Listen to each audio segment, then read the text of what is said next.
Splendid. Well, welcome everyone and good morning. Welcome to week 4 of our series on poetry called Words That Tell the Truth. This is going to be a really fun one today. Julie and I are presenting, and we're going to talk about every Episcopalian's favorite poet, Mary Oliver. But we're going to talk, I know. Well, I say that because it's hard to throw a rock at a room of clergy and not hit someone that uses a Mary Oliver poem or verse in their sermons, like widely quoted, widely and wildly. Anyway, so this is gonna be cool. And it just, if you don't know, just by way of introduction, good morning. I'm Dixon. I work here at St. Paul's.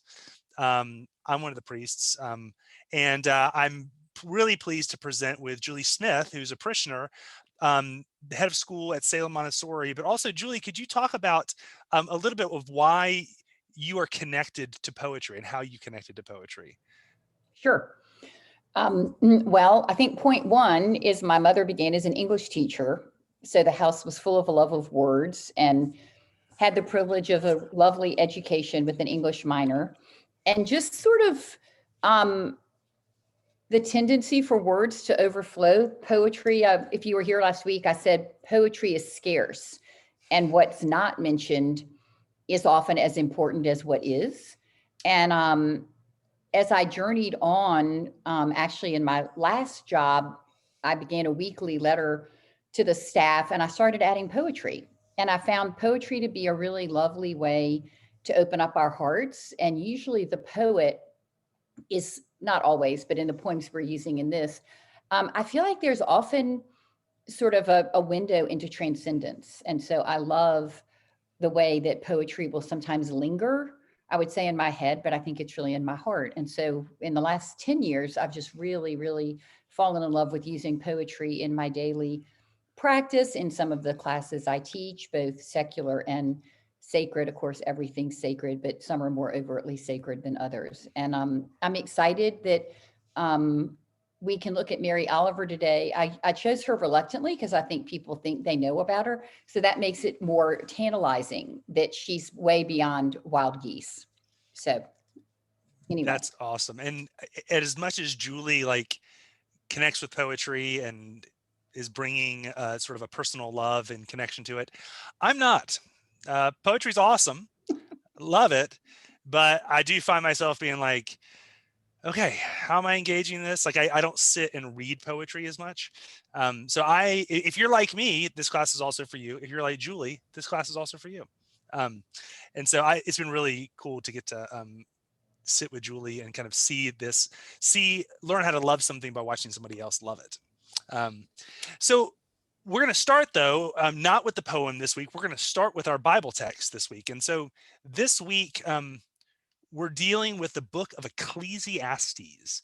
And Ecclesiastes is a book that I've taught on before. It's one of the wisdom genres of literature, and it's another unique place in the Bible where poetry shows up and functions in a really unique way. We've looked at Psalms, we've looked at Lamentations, we've looked at the Gospel of John, and now Ecclesiastes is another biblical place that poetry surfaces.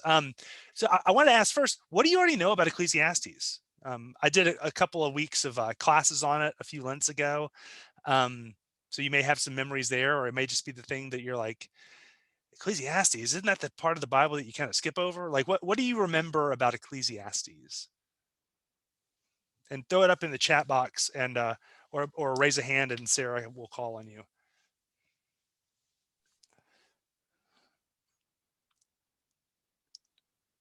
I will just jump in and say, I don't know very much about Ecclesiastes, but turn. Yeah. To everything there is a season. Jane Lissinger just wrote in the chat that very same thing. There's a time for everything. Yeah. Good. That's like one chapter in it, though, right? That's right. That's like the third chapter. That bird song, that's from Ecclesiastes. So there you go. Mm-hmm. Does anybody know why it's talking about that, or does anyone remember what its deal is? And that's okay if it's not. I do plan to share. Mhm. All right. Well, look, let's do a little deep dive. I'm going to start with a video. We're going to watch part of this video, but this is really helpful. It's from the Bible Project, and it's a little bit about what this book is, and then I'm going to follow up with some other points. We're exploring 3 books in the Bible known as the wisdom literature. Oh, the volume is turned far down. Asking the question, what does it mean to live well? Can you hear that? So we've looked Not at really. Proverbs, I'm so sorry. Book of Well, that's not going to help me. Let me try to restart it. You can hear me fine, though, of course, right? Yeah. Huh. All right, I'm going to try to restart this thing and see if we get a different volume level. Okay. And if not, I'll just tell you what it says. I'm having the same problem too, FYI. We're exploring 3 books in the Bible known as the wisdom literature. Proverbs, Ecclesiastes, and Job. And they're all asking. Yeah, it's not Well, okay, I will share it with you all later. I'll put the link in the chat. It's quite good. The Bible Project is super cool as a resource for certain. But we will not engage their material today. Instead, we'll talk about this. So basically, Ecclesiastes, what you would have learned is that Ecclesiastes is one of the books that is wisdom literature, which is a little bit of a unique genre. Proverbs is like that. Job, as you saw, is like that. Wisdom literature shows up in other places.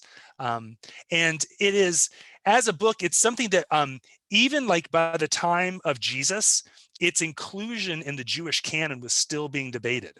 Like the rabbis didn't want to put it in the Old Testament, what we call the Old Testament, the Hebrew Bible, because it's like so intense. Gregory of Nyssa said that if reading Proverbs is like going to the gym so that you can grapple with the content of Ecclesiastes. And the reason is because in the Hebrew mindset, wisdom literature functions to like show you what is the good path in the world. Like, how do you live well in this world, in God's world, God's way? How do you handle yourself and make choices that lead to life and joy and peace? And so there's this thing that you'll find in the Proverbs about the 2 paths. There's the path of the righteous and then the wicked. There's, the simple and the prudent. And you get this sort of sense of like, there's a way to go, the wisdom path and the foolish path. But Ecclesiastes is basically wisdom for everybody that chose the right path and things still went upside down on you. Because what Ecclesiastes does is says, yes, I'm thrilled that you want to live in the world with wisdom. That's the right thing to do. It's a good thing to do. But that's not a guarantee that things are going to go well for you at all. If you think that living according to wisdom's path is going to ensure you that tragedy doesn't befall you, that nothing random ever happens to you, then you're mistaken. And it exists as a book to upend those assumptions. It's there to mess with you. It's there to like provoke you. And that's why people are like, what are we doing with this thing? Like, why are we reading this? It's written, the name Ecclesiastes is from the Hebrew word koheleth. Actually, Hebrew, it's when it was translated into Greek. And basically, it means teacher. You recognize the word like ecclesiastical in this. It's like the convener, the gathering, because ecclesia was like a gathered body in the world of the Bible. And so this is written from the perspective of this like kind of master teacher. The Bible Project video is kind of cool. It's like if the personification of wisdom in Proverbs is like an eager young woman, because wisdom is a she. And so it's like, here's how to do this, and this is great, and this is the right path. Ecclesiastes, the teacher, is like Anton Ego from Ratatouille. It's like the middle-aged critic, it's like, oh, so you're gonna live with wisdom, are you? Well, let's just see how that goes. I hope you don't think it's a guarantee that tragedy will never befall you. So that's the kind of the energy of this teacher.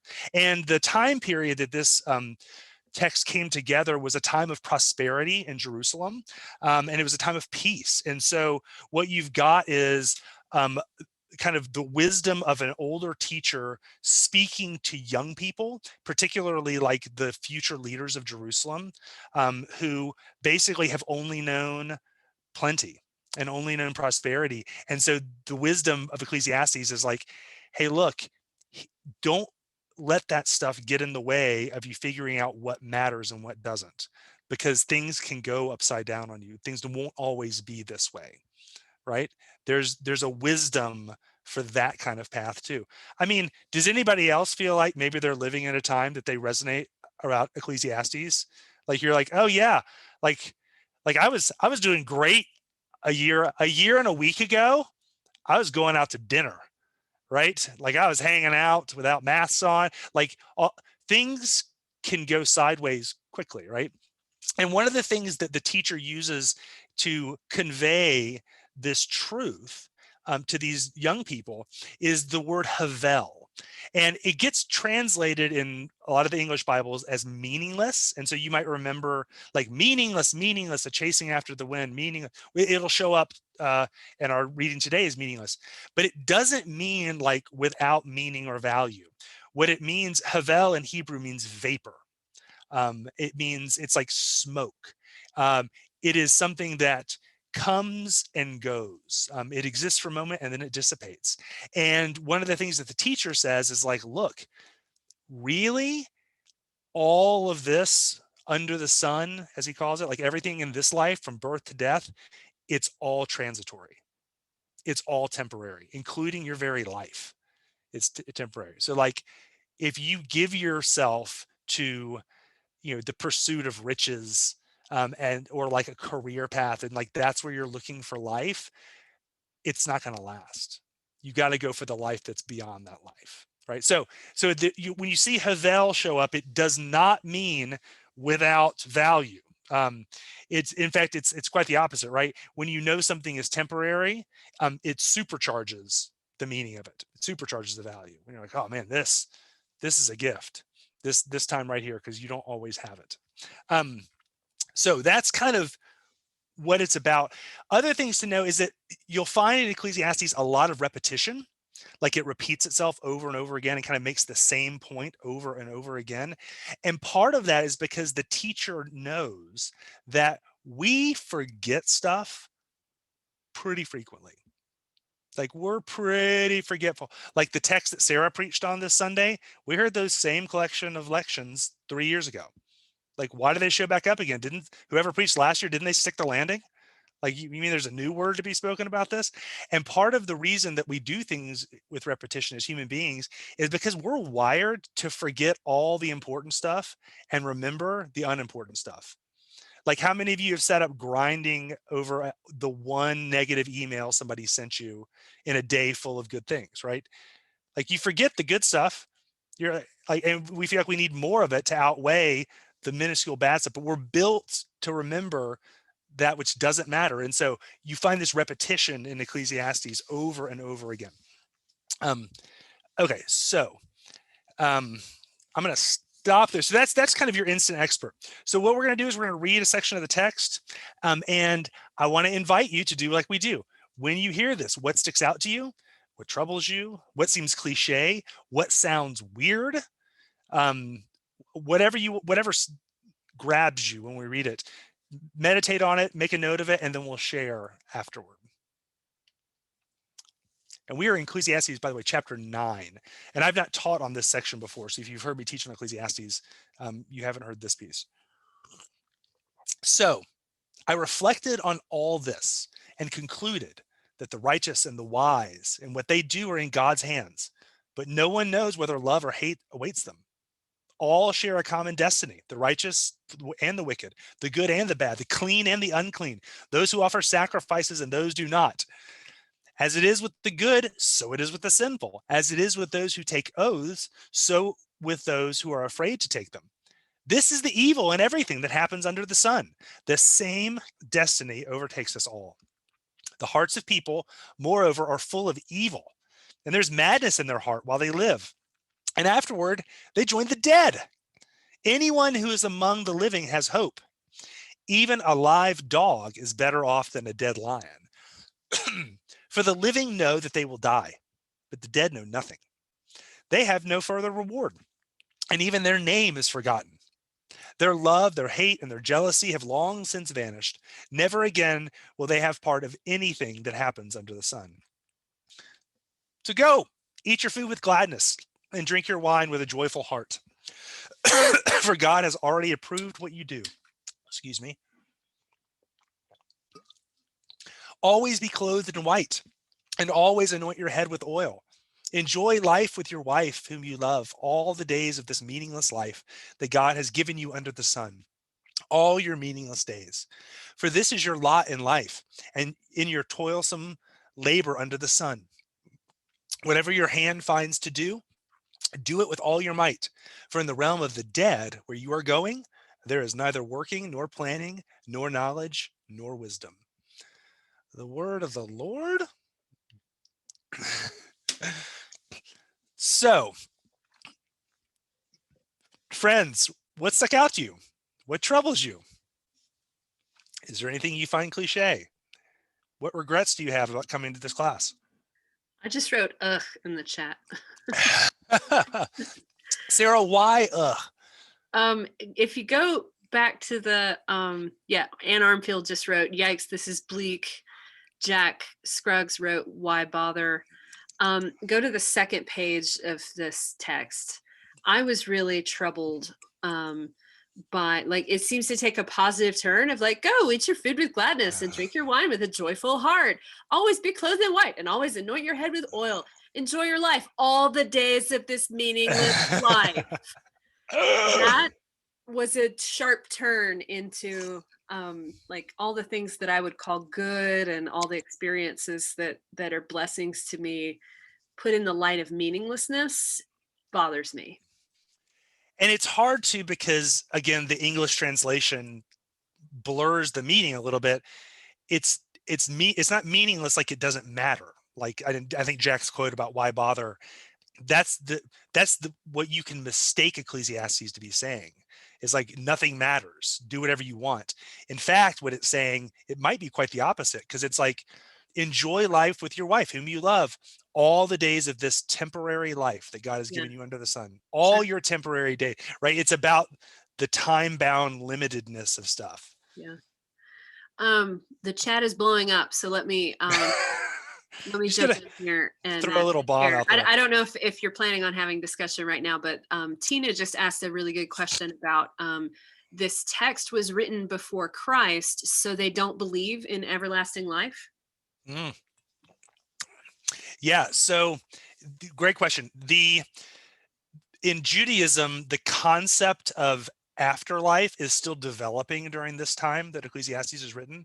Because remember, the Jews, they don't really care about the afterlife. They care about this life, right? It was their slave masters were pretty obsessed with the afterlife in Egypt. And so it wasn't really on their radar.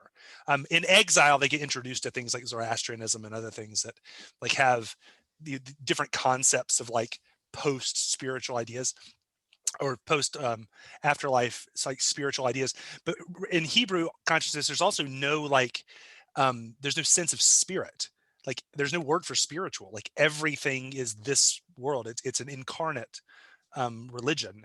And so yeah, it's not like, well, how about this? Ecclesiastes challenges the notion that hope is about something that happens somewhere else in another place in another time. Right? Yeah. Like this is not inconsistent with, it's not like Jesus comes or like, whoo, now things get good when we die. I'm going to come back to that at the end. So I love that you're picking up on that.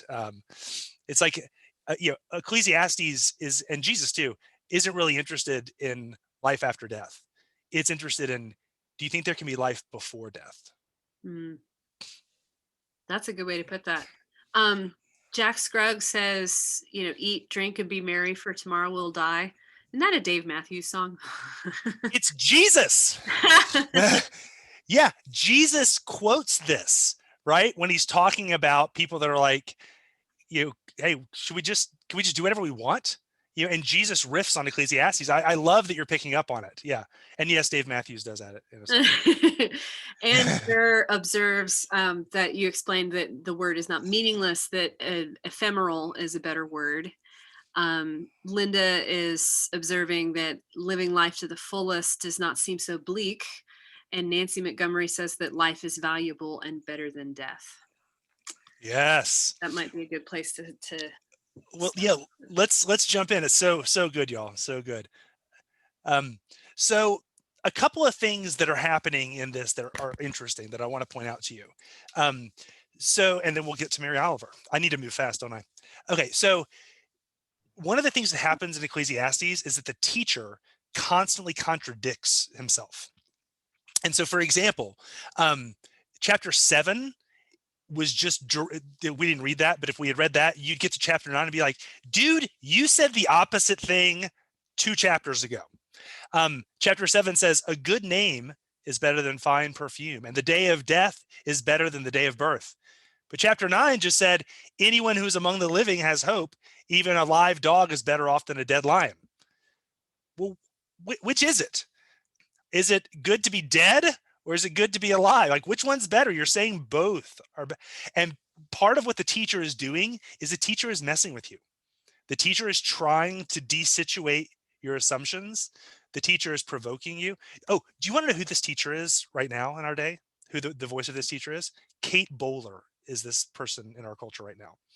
Kate Bowler, if you want to learn what Ecclesiastes looks like today, read Kate's, particularly her book, Everything Happens for a Reason and Other Lies I've Loved. Kate will show you this path. And one of the things that Kate does in her work too is butting up 2 things that seem to not work together to jar and get a reaction out of you. So one of the things that got mentioned in that text, let me scroll back to it if I can.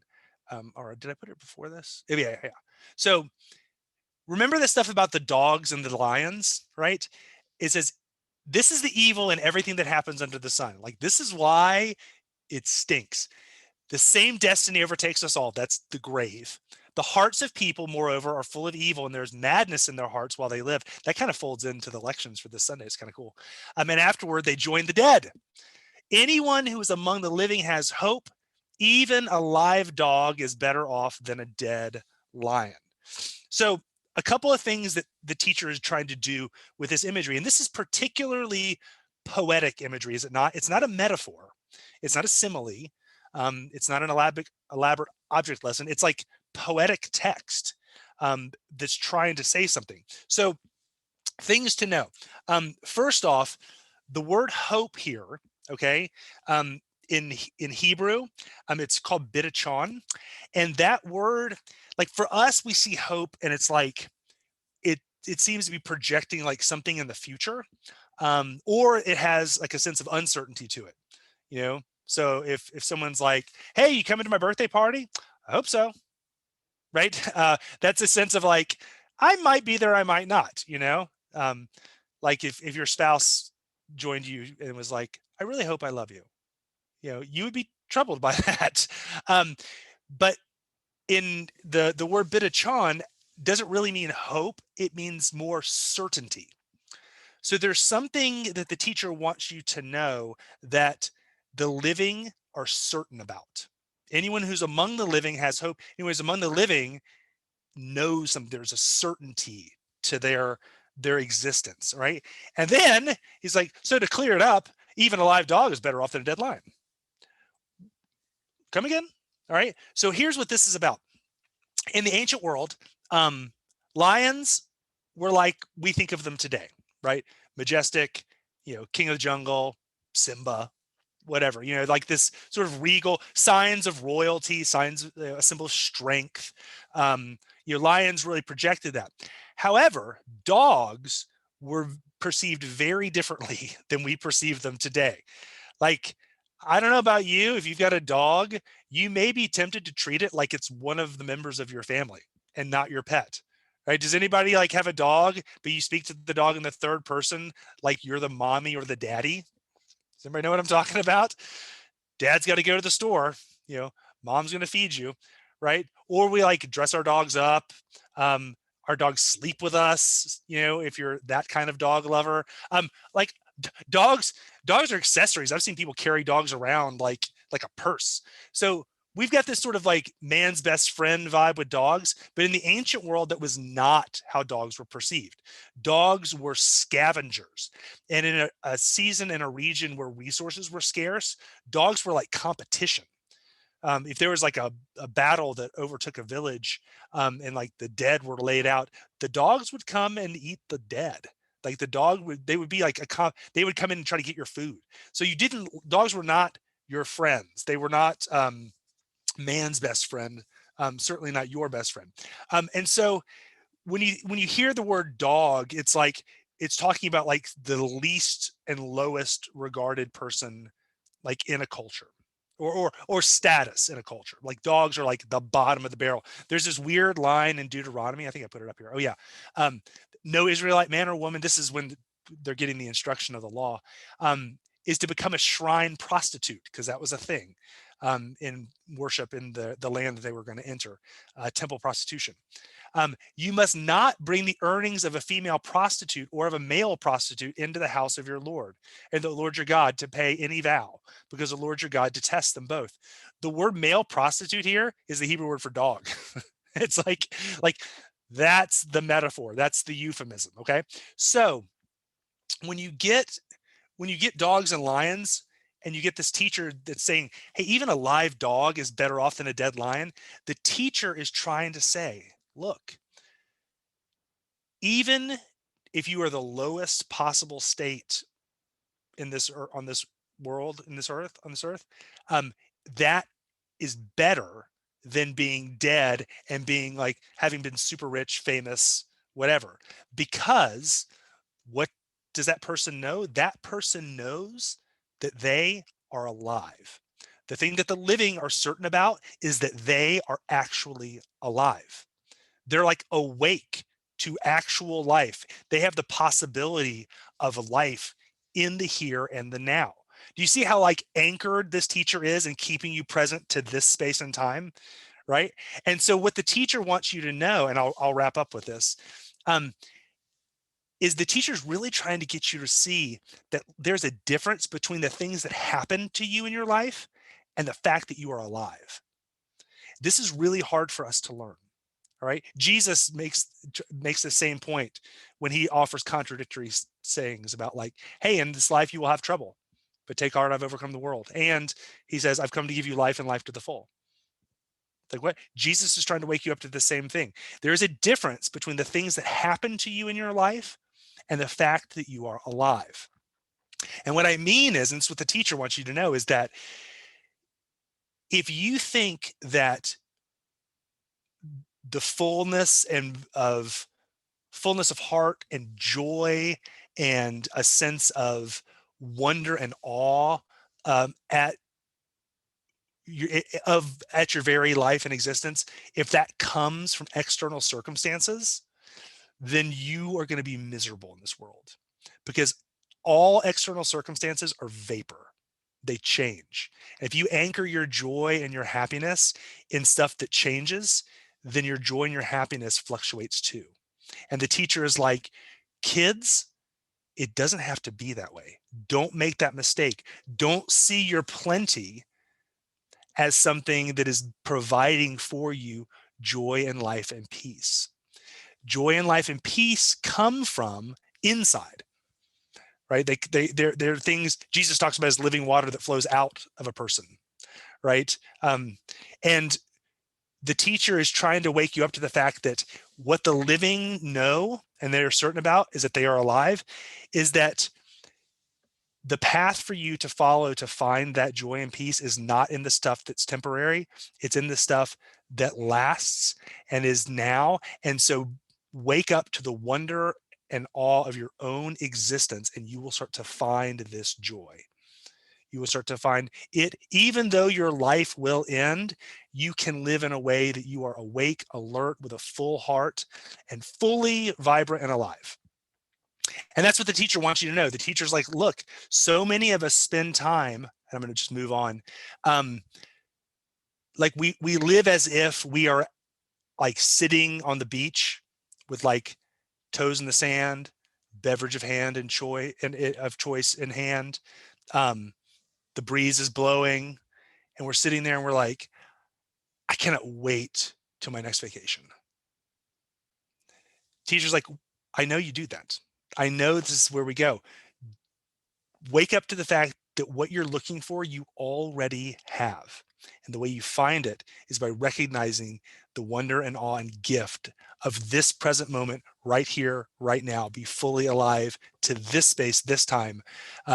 If you try to anchor your hope and your joy in something else, especially something that's fleeting, you will never find it. So, Ecclesiastes, boom.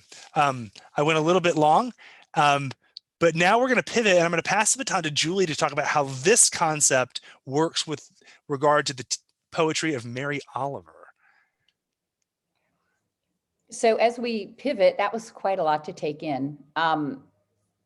What thoughts, we can just unmute, but where does Dixon's sort of talking over the book of Ecclesiastes, what other thoughts or comments do you have before we move on to, I get the more optimistic piece of the show, I think. But did anybody else have something that they took away? I saw a few things in the chat. Jack says much more hopeful and encouraging. Linda said, is it Buddhist who asks, is today the day? I certainly have studied Buddhism, but I'm no expert, but that definitely fits the whole overall philosophy of Buddhism. And Linda says, I've certainly felt this during the pandemic. Anybody else want a rounding out thought on Ecclesiastes from kind of quick start to finish? Do you want to move on to something a little more optimistic? Oh, Jack, were you going to say something? Or you just... Yes. One thing that struck me just as you just said that was I've known many people who have very hard situations that are so joyful. And so their joy is not based on where they are in life and what's happening to them. Their joy is from something else, which is really inspiring to see. And it's helpful for me to think about that. I feel that too. Thank you for saying that. And like, that's not go ahead. Excuse me. I was just going to say, Dixon, I loved the image of being on the beach and thinking about I mean, that's just such an easy picture to bring back, day to day. And I think it makes so much sense. So thank you for that. You're welcome. I just put the link to the video we did not watch in the chat box. Okay. Well, it's been so fascinating to me how, at least with the 2 weeks I've done with Dixon, how much connection or synergy I'm finding between the poet and the passage. I mean, we did intend that, but then when I listen to it, it even expands. And so today we're going to talk about Mary Oliver, and the poem is called The Sun. And so I love that the Ecclesiastes kind of gestures to the sun. I think symbolically in mythology and in the Bible, the sun is the warmth to the center, the light. The image of it is usually, not always, but usually positive, but it's also a rhythm. It's an unstoppable rhythm that mirrors what Ecclesiastes tries to say. You're born, some things happen, some are good, some are bad, some control, most you don't, and then you die. And that's the way the world goes round, and you can just figure it out. I would say my emotion, Dixon says he's no poet. Well, I'm no biblical scholar. I mean, I love the Bible, but I'm certainly not formally studied it. But myself now, my probably post-middle-aged self, that passage and thinking just this morning right there with you leads me to curiosity. Like, so there, so I like that it's kind of gesturing to something more, because I'm hopeful that that's not the end. And so when Dixon kind of ended with, he's trying to wake us up. Oh, he's trying to show us we're alive. Well, that's actually what I want to do. That's what I'm, awareness, aliveness. And for me, the hope and the curiosity is that I actually kind of agree with Ecclesiastes. If this is all there is, and all I have to do is fight and make sure that I'm better than Jack or better than Sarah or have more money than Dixon or I'm, more entertaining than Kathy, then that doesn't feel very hopeful. So I'm going to change course a little bit because I think I want to get to the most important part, which I think is reading the poem. So what I'm going to say about Mary Oliver, which doesn't seem like the most important thing right now, but she passed away recently. I think she's probably a little more culturally familiar. Here's what I want you to know. She grew up in Ohio. She had a very unhappy childhood, very lonely. She spent a lot of time in the woods, and nature kind of became her feeling and window into the divine. She writes about it a lot more eloquently than I can talk about it. She's got some prose books as well. But she went on, kind of like our poet last week, she didn't finish college. So those of you that are still trying to parent children, I'm just saying, I mean, I love college and I think it's great, but there's success all around, especially I think today we're kind of gesturing to the kingdom of God and not, the kingdom of God is among us now, and it doesn't require you to have been to college. So she went through a series of things. And for those of you that are real poetry aficionados, she studied deeply the work of Edna St. Millay, which if you're not love poetry, you probably don't know who she is. But anyway, she slowly became a poet and a college professor. And if I had to sort of everything I read about Mary Oliver, her life's message was stay awake in the present moment. And for her, that seemed to be nature. So I think it is a really good riff off of Ecclesiastes. So I'm going to skip a couple of the slides I have and just read the poem, The Sun. I realized last week when I mentioned Lectio Divina, so if you don't do that or you don't know what it is, here's a one sentence version. Reading slowly and thoughtfully with an open heart to see what the Spirit might be bringing into your awareness. Sorry, Dixon, if that's like terribly unscholarly version of it, but that's what I think it is. I hope that's okay. So I'm going to put us back on screen share so that you all can read along with me, and I'll just kind of read it aloud a little slower.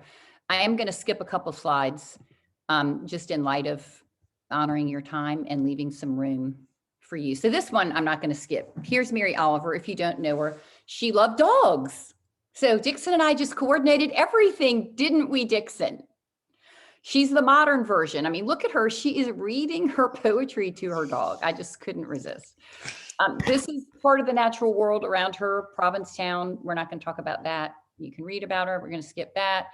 So this piece of poetry is called The Sun, and it was written sort of in the early 90s. Have you ever seen anything in your life more wonderful than the way the sun every evening, relaxed and easy, floats toward the horizon and into the clouds or the hills or the rumpled sea and is gone?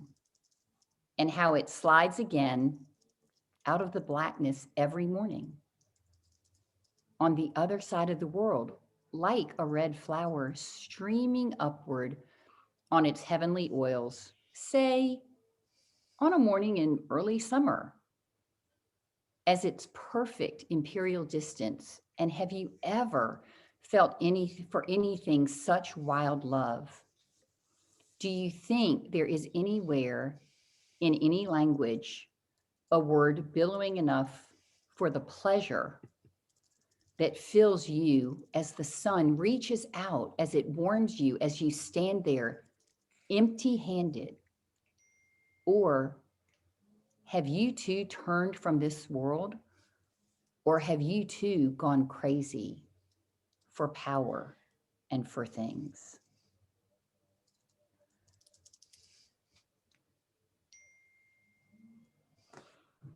So it's more poignant than when Dix and I planned, that this feels like it couldn't be more opposite. And I'm sorry, I couldn't figure out a way. I'm sure some technological person could, but I couldn't get it all on one piece. So I'm going to go back and I'm just going to say less than I said last week, because I really want to see what you say, but I'm just going to point out a few things. One I already did, the sun, but if you go back and read this poem later, she uses language. She's alive, she's awake. She's living, to me, it seems like, in the kingdom of God right now. It's wonderful. It's something simple. It's not that she's the poet laureate or that she's reading at someone's inauguration. She's just noticing the rhythm, the unstoppable rhythm of the earth. And that's made her alive and awake. And the language is not one of tension and striving and planning and scheming, but it's relaxed, easy, float, slides. And it just really couldn't help me contrast that in Ecclesiastes, I got a much more feeling of efforting and planning and a much more head knowledge. Whereas this, I feel like Mary Oliver is just embodied in her heart in the moment, and that maybe the answer to some of our suffering is being alive right now to what is eternal. And the same rhythm in Ecclesiastes of birth and life is also in the beauty of nature. She has some references out of the blackness, but this every morning, it's on the other side of the world. But then she just kind of explodes, like Ecclesiastes kind of explodes into what we see now as trying to wake us up, but it's kind of exploding you into the uselessness. She's maybe moved beyond that, and her poetry is exploding you into such wild love. Like, think about that. Do we even pause enough each day to find that moment of wild love? Or like Dixon mentioned, are we worried about the one email where the person possibly didn't like us?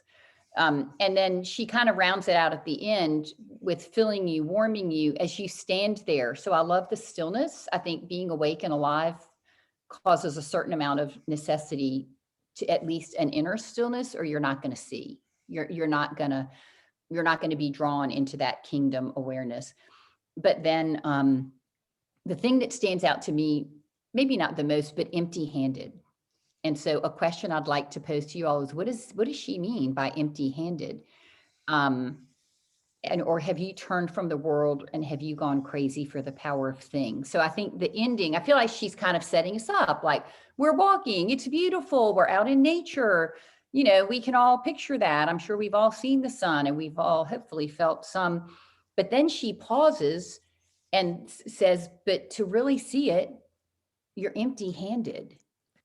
And there's a kind of a turning away from the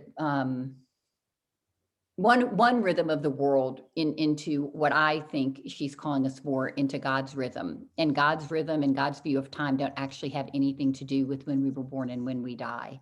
They supersede that, but we just have no idea. So Sarah, you want to read the chat and then I can think, and then you can also unmute yourself, I think, at this point, but you want to tell us what's in the chat?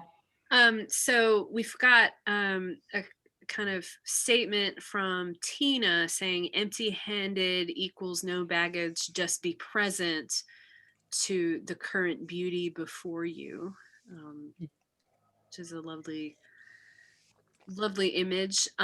Margie Hodgen, I wonder if you could unmute and kind of explain your comment. You said you got a little whiplash on that turn. What, Margie, what are you speaking about? Where are you?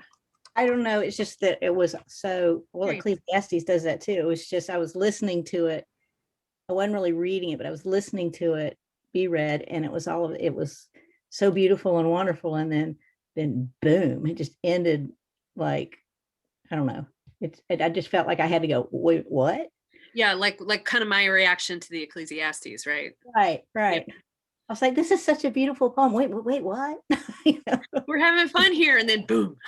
Margie, I love that you said that, because I've been thinking a lot lately about suffering. I'm sure some of you have too, in the pandemic or for other reasons, but that I've been trying to see suffering. I'm kind of drawing a parallel that the whiplash is sort of a suffering, like we're good, we're at the sun, it's beautiful, and then all of a sudden, but that suffering's my friend, because it leads me deeper into what I really want to know the more of, which is the beauty that created the sun and has that rhythm is there. But apparently, according to the Bible and Mary Oliver, who I'm not putting on the same level, there's a certain amount of whiplash or suffering or turning or really being awakened. And, if you've ever set your alarm and had to wake up in the middle of the night, that doesn't actually feel great. So I think that's a really beautiful observation and a parallel. Well, it's kind of like too, suffering to me is when you know you're most alive, or you most know that you're alive. Mhm. And Yeah. I don't know where to go with that, but it just kind of came to my head when you were talking about that. I think it's just beautiful that you shared it. And one thing that really struck me, and Dixon, I'd love your thoughts because I'm making this up on the moment and I didn't preface it to you. Ecclesiastes feels very much like, sort of the horizontal plane. This is how the earth goes. And he feels very much to me like he's writing from his head and he's stating facts. And Mary Oliver's writing from the vertical plane. Like, I feel like Mary Oliver is coming up from the depths of her soul. And I think a lot the world wants us to look at the linear horizontal, but that maybe the vertical. So I don't know, Dixon, if that's at all biblical, but It's a biblical. No, I think, I mean, I don't, I wouldn't want to misrepresent Ecclesiastes as like not being concerned with spiritual matters. Like, it's very much about how you live in God's world, God's way. I mean, but part of what it's doing is trying to show you the path to connect to what matters most. And that was the connection I found between that and the poem. That's why I selected this as the text that went with the Mary Oliver poem, because she gives you this poem that's like so evocative, and it's so much about like being awake and alive to what's right here, right now around her. And then it's sort of like at the end saying, or did you miss it because you were looking at all the wrong stuff? yeah. And that's totally what the teacher is doing in Ecclesiastes. The teacher's like, you will miss how to be a human being if you're looking at the wrong stuff. Which, if we're talking about what it means to be a human being, we're talking about spirituality, because we're talking about God. So there's not really a binary in it. But those were some of the overlaps that I saw. Can I say something real quick? Sure. Hello. So it's like when you're suffering too, though, it's in a place where you can't be empty-handed. I mean, you're holding everything. You know what I'm saying? It's such a load. You feel everything when you're suffering or when you're in pain or whatever. It's like everything is about you is there, and maybe to be able to give that up, and to know that is what makes you alive. You can give it up and be empty-handed. And I'm running in circles. I don't know what I'm trying to say, but there's something there that's bugging me about that. Right on. So. I think Nancy Montgomery has a nice segue from your wondering, which I think is wholly wondering. But she says, when empty-handed, you are open to receive what comes. You are not fighting to grasp greedily. You are content with the beauty before you. I think that's profound and sounds very simple, but I think every one of us has been around long enough to know it's not easy, right? I mean, that's a lifetime of work right there. I mean, how to be empty-handed enough. It's not just to be empty, but to let the beauty of sort of not just this earth, but God's whole intention fill us. I mean, that's, way beyond the scope of 90 years, I think. Any other comments or reflections on that piece of poetry or its relationship? I'm glad that we did it the way we did it this week, but anyone else have something lingering or bubbling up? I know it's hard that you can't see the poem, and I'm happy to put that back up.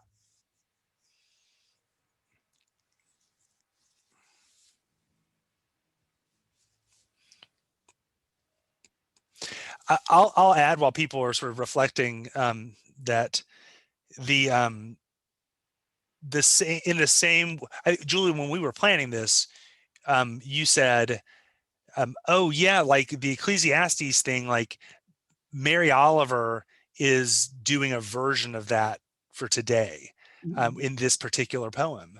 And you might have said that already on the I on the haven't- call, but I thought it was really insightful is because the way that you describe her sort of expressing the sort of vertical plane and like, you know, opening up, you know, her soul and kind of bearing it, you know, in this poem, like I feel like her goal is for us to join her in that.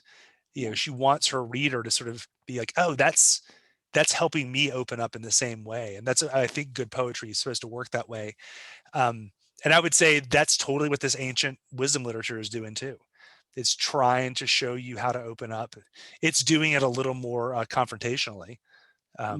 It's not Well, and like it feels, I don't know about this, feel my feelings. I thought Mary Oliver is in our culture. But Ecclesiastes, what was the year it was written? So it's always interesting. We can't help but bring our own lens to Ecclesiastes. That's not so much necessarily how people write today. What's the year it's written? Did you say that? Or about? The third century So I don't know BC. much about, I don't have any direct experience of the 3rd century. I mean, I've been to the Holy Land and walked around, and I was even more discombobulated by how little I knew. So I do think she's a modern prophet in that way. She's inviting us to the natural world. She's like, here are some tools. Look around you, look at the rhythm of the world, participate in the things, you know, the rising of the sun, the setting of the sun. You know, she's got us kind of back at the water. When you see the picture of Provincetown, you see she lived a lot of her life there near the water. And that, you know, what other tools do we have? There's also a groundedness in Mary Oliver because she spent so much time walking around. And I read this little vignette. She would go out, and she has a lot of poems about, I was out walking, or I stepped through the door. A lot of physicality, which I think is God's intention while we're on earth to draw us to himself by being grounded. But she got frustrated one day. Now, remember, this was a while ago. She didn't have her iPhone, I can assure you. She started hiding pencils in her favorite trees. And because she was afraid that a thought would come to her and she wasn't able to record it. So I just thought that was so her intentionality that every morning she walked. And I think, again, the rhythm, the repetition in her own life led to an unfolding and a creativity. And I know for me, part of what was difficult about the pandemic was all the rhythms, not all of the rhythms, but many of the rhythms we count on and rely on, either for earthly or heavenly stability, were taken out from under us, right? I mean, just the rhythm of going to church and singing and calling a friend and taking a walk. And, you know, I think we're designed to live in a certain rhythm.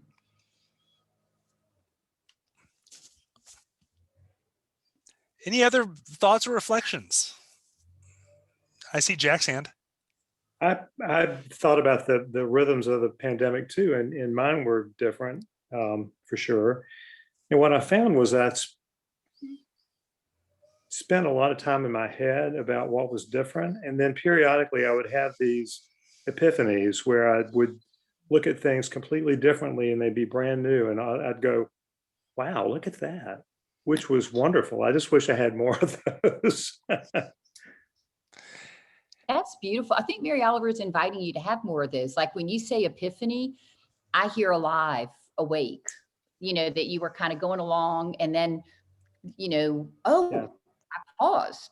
And that, I think that's kind of when Margie used the word whiplash, right? I mean, Mhm. that's, Yeah. thank you for sharing that. That's, Sure. do you have a follow-up thought to that, or is that enough? Well, yeah, part of it was being more in nature than I normally am. I've decided that I need to walk every day. And so I try to walk a couple of miles a day. And so it's usually in neighborhoods or in parks. So it's not out in, you know, wild nature, but just being aware of things and, you know, having things catch my eye. Like I'm at the lake right now, and there's a park that I walk in, and there's a blue heron I see almost every day. And just, you know, seeing my old buddy and being amazed at what a beautiful thing it is and how it is unaffected by the things that are on my mind. It's kind of a reminder that not everything has to do with what's in my head. Yeah, So, I need that kind of reminder myself. That's beautiful. I love the lake and the birds and the way nature can come out and speak to us. Any other reflections from? I saw Miss Sally's hand. Am I muted? Can you hear No, me? you're good. I can hear you. It seems to me these writings, and I can't speak to aging, it's as if the scales have sort of fallen off as you age. And in both writings, you wake up every day, thank God for this breath. Thank God that I am alive another day. That I don't know whether you experience this when you're younger than those of us who are in their 80s. But I do think that even nature, as Jack says, and sunsets, and it's just impossible to express. Even walking in the woods here, it's more than you can express that you are still alive, because you see around you, especially where we live, suffering. And so I think Mary Oliver grasps this. Ecclesiastes too, that it was stunning, because I wrote to Sarah because I couldn't work my computer, that bad things happen to good people. I mean, Ecclesiastes, what the hell? Bad things just happen to good people. So this was wonderful. I know I've really, and I think Sarah can speak to this too, have experienced that personally working with John Shields. I think we've really known the pain, like how to get in touch with suffering. Right. Let's go. I'm here. I can't decide whether I'm a 4 But or I 9. did notice that Mary Oliver was reading to a live dog as opposed to a dead lion.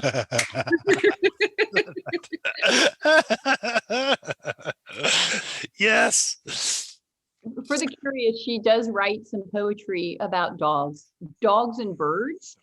While you're thinking on any last reflections, the little stories come to mind, and I think I meant to share it. So a dear friend of mine who was helping me a lot a few years ago to sort of think through my life and where am I going and what am I doing and what do I want to be doing, she loved hummingbirds, and she felt that hummingbirds had been a messenger of spirituality to her in the passing of her mother and some silent retreats. And I was kind of like, oh, I really like you, but that's a little weird. I don't do stuff like that. And so I've always learned to pay attention when I say, I don't do that, or I don't understand that. It's like, well, guess what? You are wrong, and you are going to find out about it. So one of the gifts of the pandemic that I actually liked was being home more. I actually don't mind a good bit of time alone.